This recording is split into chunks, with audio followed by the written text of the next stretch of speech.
tonight on Nebraska Nightly. Our very own Lincoln Middle School teacher is awarded the Nebraska History Teacher of the Year award. Plus, a Nebraska man is facing charges after assaulting a former U.S. senator. And a UNL College of Journalism Mass Communications alumni is taking his novel to the television screen. This is Nebraska Nightly.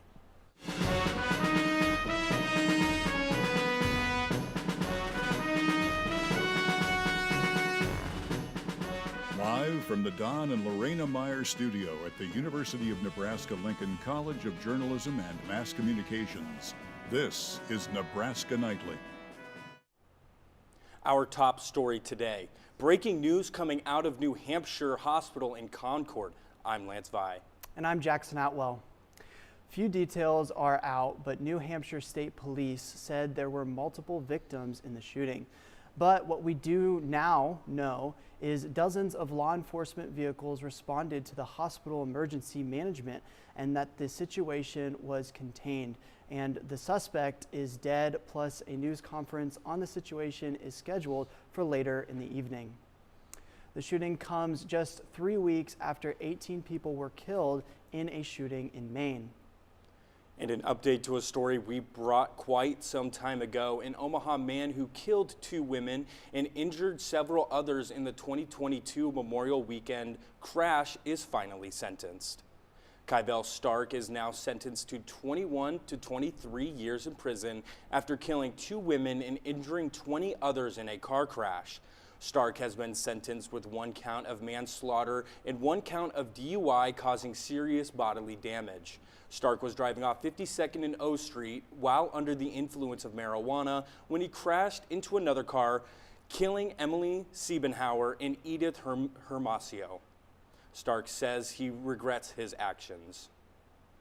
Lancaster County Sheriff's Office released a short video on Wednesday of the last sighting of Tyler Goodrich.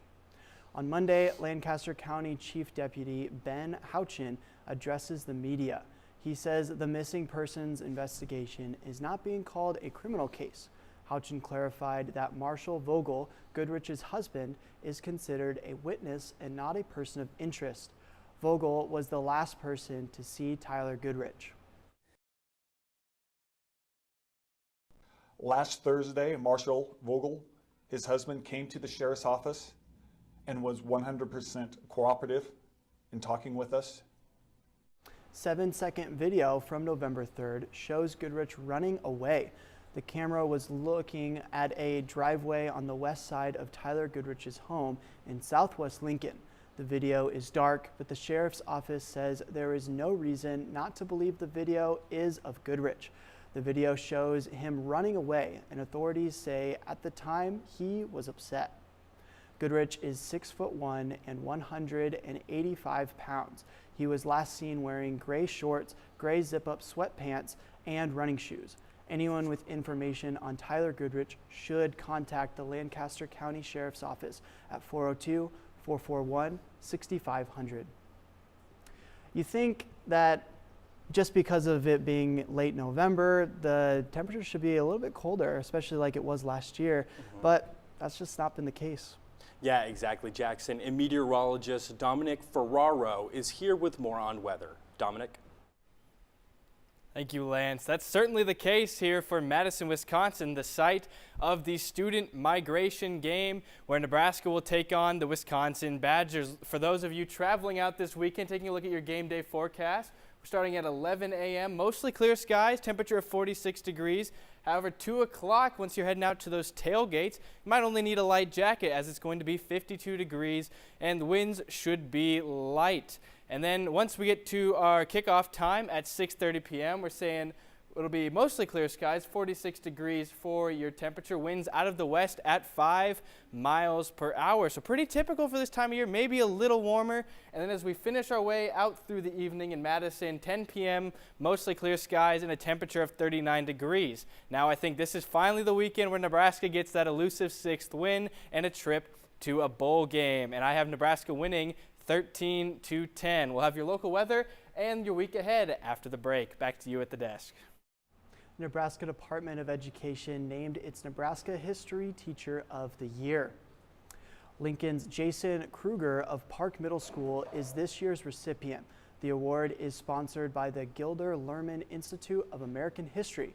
Kruger received a $1,000 prize for Park Middle Schools, will also become a Gilder Lehrman affiliate school, which means the school will receive books and other educational materials from the Lehrman Institute.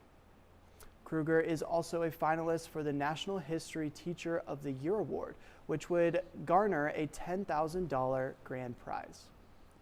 A Nebraska man is accused of assaulting a former U.S. senator and has been arrested in Omaha. 25-year-old Dominic Henton is charged with 1 count of assault with the intent to commit sexual abuse. He's being held without bond. Council Bluffs police released these photos showing a man approaching former Senator Martha McSally on a pedestrian bridge at a park. McSally says in a video posted to Instagram Wednesday she had been assaulted while running along the Missouri River. She says a man came up behind her and fondled her, but she fought him off. McSally says she chased her attacker, but he got away.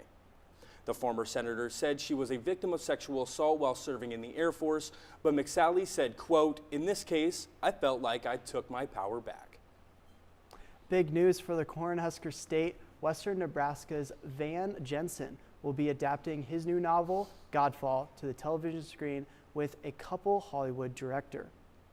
Jensen will be collaborating with director Ron Howard on the production.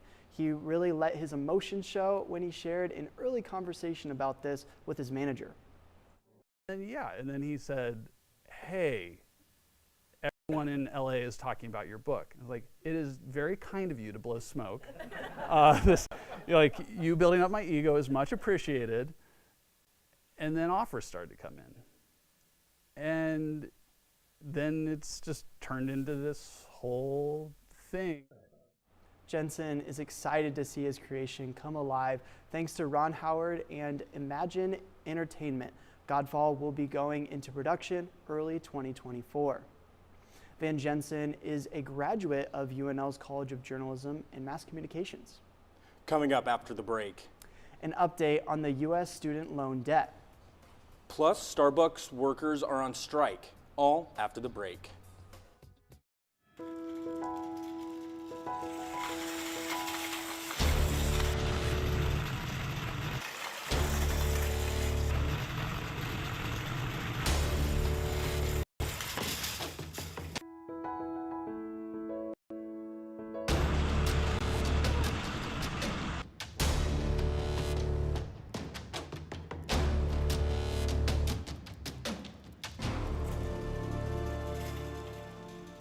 Need for blood never stops. And at the Nebraska Community Blood Bank, your blood could help save lives.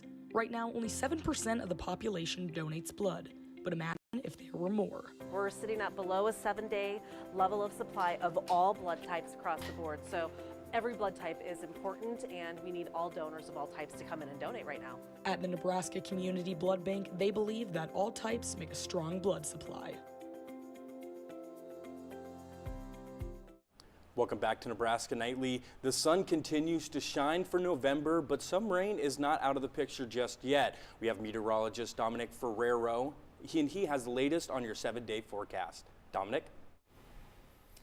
Thank you, Lance. Currently in the capital city, absolutely beautiful fall weather, mostly sunny skies, current temperature of 54 degrees, and we have winds out of the southwest at 5 to 10 miles per hour. Looking ahead to tonight, if those of you are making your way out to the soccer game, it'll be mostly clear skies. However, we're going to drop down to 32 degrees tonight, so grab a jacket if you're going to head out there. Winds shouldn't be too much of a factor, sitting at the south-southwest at 5 miles per hour. Looking ahead to tomorrow, this will be one of the last days that'll be really good to get outside. So Saturday, mostly sunny skies, 64 degrees for your high. Winds southwest at 5 to 10 miles per hour. If you got any last-minute yard cleanup, now would be the time to do it. Looking at your current surface analysis along the east coast here, a cold front working its way through the area, bringing showers and thunderstorm. However, across the central part of the U.S. here, we've had a high pressure system that's stayed in place for a couple days that's been bringing us this nice crisp fall weather. Taking a look at your satellite imagery, there's those rain showers I was talking about, and not a cloud in the sky across the entire state of Nebraska. Looking ahead to the rest of your week, like I said, nice tomorrow. However, once we get into Sunday and Monday, we see that chance for rain. We'll be in the mid-50s Sunday, mid-40s on Monday. We'll see the sun come back out on Tuesday. We'll be in the mid-40s, however, then we'll drop down to 23 degrees for your low. And looking ahead to the rest of your week, Wednesday still mostly sunny, in the upper 30s. Thursday for your Thanksgiving plans will be partly cloudy skies, 41 degrees. And then Black Friday, we'll see cloudy skies, 37 degrees for your high, and a chance for some serious snow is in the picture looking into Friday night. Back to you at the desk. Republicans and Democrats have once again reached a consensus to fund the government. President Biden signed the bill after the Senate passed the House funding package. This avoids a government shutdown, but for some federal departments, this does not fix the problem.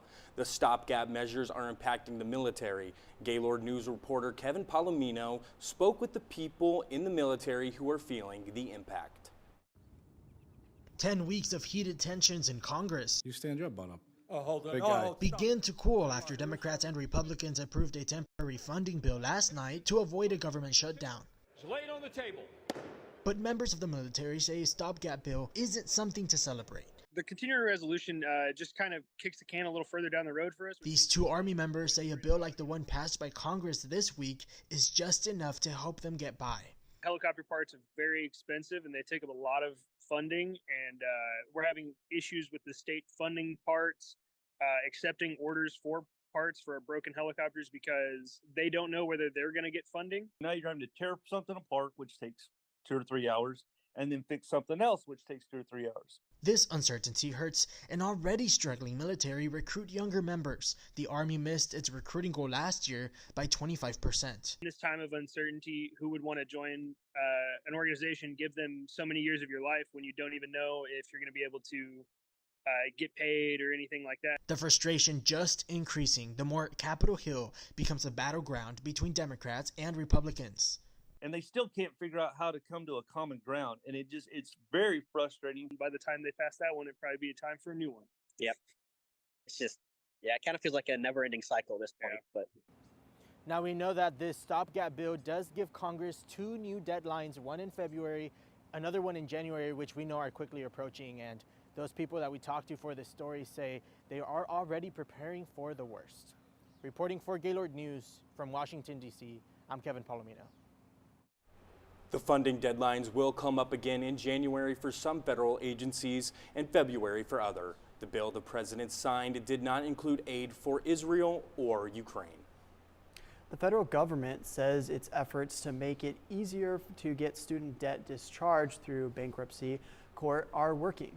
Borrowers must show paying off student debt would cause undue hardship to get it discharged.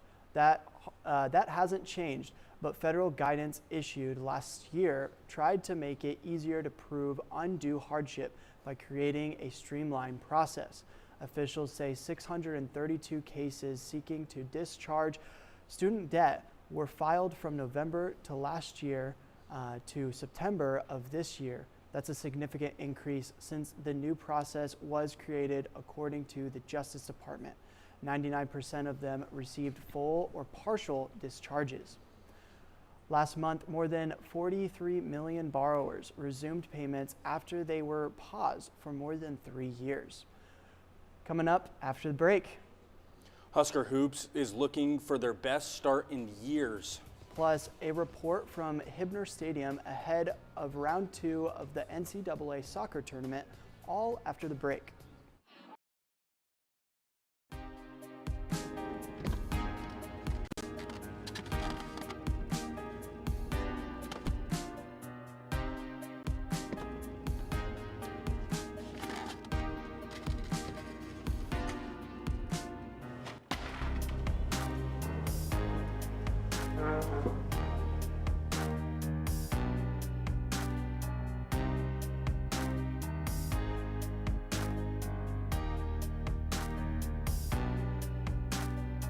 Three, 2, 1. This is Nebraska Nightly. If you're a student at UNL and have ever been interested in reporting or video production, Nebraska Nightly is your place. Here you can build creative skills no matter how much experience you have. Our equipment is very, very high level here, and it's something that a lot of times a lot of people wouldn't get to access until they're kind of in a professional workspace. Talk to a UNL advisor about joining Nebraska Nightly. Welcome back to Nebraska Nightly. Another busy week in sports, plus a big extension for the leader of Husker athletics. Nathan Hawkins has more in sports. Nathan? Thanks, Lance. For the last 2.5 years, Athletic Director Trev Alberts has been at the helm for Nebraska Athletics. This week, it was announced that he is here to stay. The University of Nebraska announced Tuesday that President Ted Carter has given Alberts a new contract, and it's a big one. An 8-year extension has the AD signed through 2031. With that, a pay increase as well. Alberts will receive an annual salary of $1.7 million, nearly doubling his current pay. He'll also receive retention bonuses throughout the tenure and a completion bonus if he serves the entirety of his 8-year contract. In a statement, Ted Carter heralded the achievements of Alberts, citing Volleyball Day in Nebraska and securing a 15-year, $300 million multimedia rights deal with Playfly Sports. Carter said, quote, "Today's college athletics landscape is complex and ever-changing. We need exactly the right person leading Husker athletics forward. In Trev Alberts, we have found that leader." One of Alberts' biggest decisions was hiring Matt Rule as football coach last November, and now fast forward a year and Rule's squad sits at 5-5 with 2 games remaining. The journey to get to a bowl game takes a stop at Camp Randall Stadium in Madison, Wisconsin, where the Huskers will take on a Badgers team they haven't beaten since 2012. But Coach Matt Rule said he isn't concerned with the results of the past. I don't play for trophies. I don't care what happened in 2013, 14, 15. I asked the guys how old they were in 2012. They were like, I was 12. I'm like, so does that have anything to do with us? Well, can the Huskers of now do what the Huskers of old couldn't do? Wisconsin has won 9 straight meetings. Nebraska will try to avoid that streak reaching double digits. Wisconsin also leads the all-time series 12-4, and they're 5.5-point favorites entering this one. Both teams have 5 wins. That means whoever can knock down all the right pins will go bowling. Kickoff is set for the national stage at 6:30 p.m. on NBC. From the turf to the hardwood, Husker hoops looking for their first 4-0 start since 2018. Early in the first half, Keisei Tominaga, get used to this sight, drains a 3. The senior sharpshooter had 16 points on the night. To the second half now, the new kids on the block getting involved. Rink Maz to Bryce Williams for the two-handed jam. Huskers lead 49-37. Under 9 minutes to go now. Jawan Gary in his first game of the season after a suspension. He's lights out from behind the arc. He came off the bench to lead the Huskers with 19 points. Late in the second half, Huskers in firm control of this one. Keisei Tominaga bounces it into Jamarcus Lawrence, who slams it home and slams the door shut. Huskers win it 84-63 for the best start of the Fred Hoiberg era. Group of guys out there like we have with Josiah, with Rink, with Jawan, with Jamarcus, with Sam. We got a lot of guys go out there and play with a ton of energy. Casey, CJ, I mean, it's a fun team to coach because they bring it every day. Let's take a look ahead. Nebraska will hope to carry some momentum to Sioux Falls for a neutral site matchup with Oregon State. Tip-off is tomorrow at 3 p.m. You can watch that game on Peacock. Speaking of birds, Nebraska women's hoops will have a pre-Turkey Day date with the most hated bird in Lincoln, the Blue Jays. Creighton is coming to town. Tip-off is Sunday at 1 p.m. Nebraska soccer is just hours away from round 2 of the NCAA tournament. Trey Marler is on the scene ahead of the matchup against the Tennessee Lady Volunteers. Trey? Thanks, Nathan. We're just moments away from the first contest here at Hibner Stadium. UC Irvine and the Gonzaga Bulldogs. UC Irvine coming off the upset of the tournament, defeating #1 seed and defending national champion UCLA. The contest is the warm-up for tonight's primetime matchup between the Tennessee Lady Vols and the host seed Nebraska Cornhuskers. Nebraska looking for their 9th trip ever to the Sweet 16, and with a win would face the winner of Gonzaga UC Irvine for a trip to the Elite 8 on Sunday. For now, reporting from Hibner Stadium, I'm Trey Marler. Back to you guys in the studio. Well, Nathan, there's a lot for Husker fans to be excited about with sports just coming up in this next week. Yeah, I mean, when you look at this weekend, we've got, in a few hours, we got soccer, round 2 of NCAA tournament. We've got volleyball, final home regular season game. And then tomorrow we've got football at night. And then we've got men's basketball, that neutral site game. And then Sunday we've got that women's basketball matchup between Nebraska and Creighton. So it's nonstop at this time of the year. It's a really fun time to be a Husker fan. Yeah, that's personally, sure. Nathan, I think that the Huskers are going to sweep the weekend. But sweep the weekend, undefeated. Yep, all undefeated, right. Sweeping the weekend. You heard it here first. Yeah. Coming buy up, your tickets. Coming up after the break, are you looking to have a little fun competition on campus? Well, don't look too far. A badminton tournament is happening. Plus, many are already getting into the Christmas spirit, and Festival of Trees is starting tomorrow. And this week at UNL, where you can learn the latest of what has been happening right here at the university, all coming after the break.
Are you ready to celebrate and get into the holiday spirit?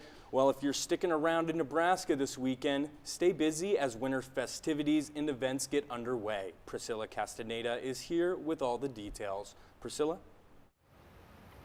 Go rock your racket at the badminton tournament. It will be held at the Campus Recreation Center tonight. All players will need to be checked in by 5:30. All doubles and singles matches will start tonight at 5:30.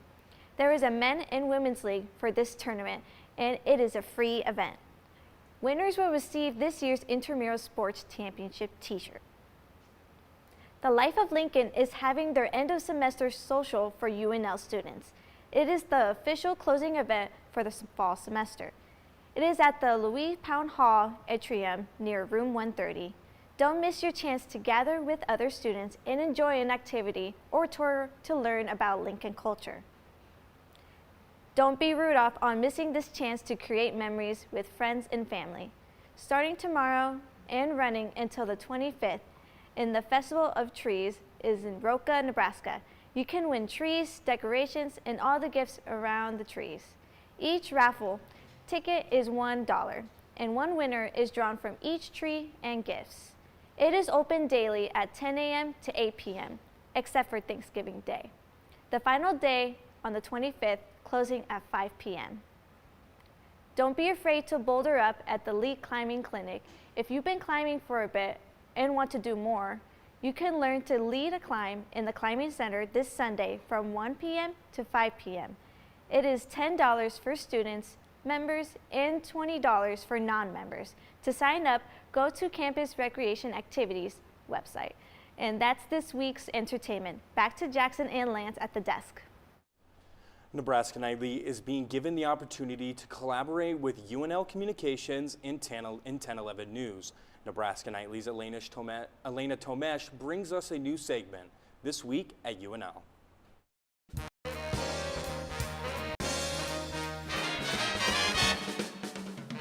A Veterans Day event on the UNL campus honors Nebraska servicemen and women who made the ultimate sacrifice. The National Roll Call remembers the nearly 5,000 Nebraskans who gave their lives in military service since World War I. Following a moment of silence, UNL students, staff and faculty, as well as ROTC members, veterans, and members of the Nebraska National Guard read the names of the fallen during the 4-hour ceremony. A team of UNL architecture, interior design, and landscape architecture students developed plans to improve a state park in northeast Nebraska. Nebraska Game and Parks asks the students to create plans for a new visitor center at Niobrara State Park. We got to go to our actual site, which is right at the entrance of the park, and kind of just do a bunch of surveying of that area. And then beyond that, we did a driving tour of the entire park, so we got to see all of those existing buildings. We got to go into the lodge, areas like that. So we kind of just got a really good feel for what already existed and what kind of context they were trying to match. The studio project really helps to address, I think, Gimlin Parks' need to have the opportunity to work with designers on a more consistent basis, and allows them to kind of test out many of their ideas for their new visitor centers. It's really cool to know that some of the parts of our project might be in an actual project for Nebraska Game and Parks in the upcoming years. It's something that we've never really experienced before, and I think it just makes it that much more exciting to kind of develop our projects further. The proposed visitor center will include new offices for park staff, as well as a space dedicated to the area's history, ecology, and landscape. A UNL staff member is honored for encouraging literacy through music. Kurt Bright is a founding member of the String Beans, Nebraska's most popular children's music group. The band received the Read Aloud Champion Award from Read Aloud Nebraska, a statewide literacy organization. Read to me about a pirate treasure. Read to me a wizard world adventure. You and me will snuggle up together by the light and read all night. The String Beans have been writing, recording, and performing songs for kids since 2004. Bright is also a video producer in UNL's Office of University Communications and Marketing. That's what's happening this week at UNL. I'm Elena Tomish.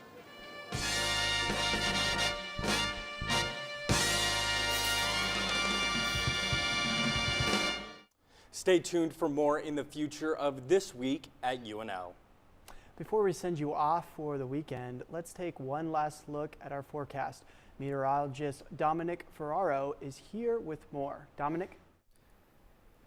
Thank you, Jackson. Looking ahead at your 3-day forecast. Saturday, mostly sunny skies, 64 degrees. We've got any last-second outdoor plans before winter makes its way into our area. Saturday is the day to do it. Sunday, mostly cloudy skies, 54 degrees for your temperature. Could see a shower or two, and as well on Monday, partly cloudy skies, 45 degrees will be your high temperature there. And, you know, we've got lucky this far, and now you know, that nice crisp fall weather is going away. We'll see some showers, and then it's going to get cold. Yeah, I'm cautiously excited for the snow to come up, but I think it's time to start, you know, bundling up and getting used to that cold weather. It's all fun and games till I'm out there with the shovel, you know. I'm not looking forward to that part. Yeah, exactly. And like I said, we had the first taste of winter a couple weeks ago, and I thought I was going to be prepared for it, but, you know, I'm ready for summer just to come back, so. Nebraska Nightly is a student production of the University of Nebraska's College of Journalism and Mass Communications. Thank you for tuning in. We will see you next Tuesday at 4:30. This is Nebraska Nightly.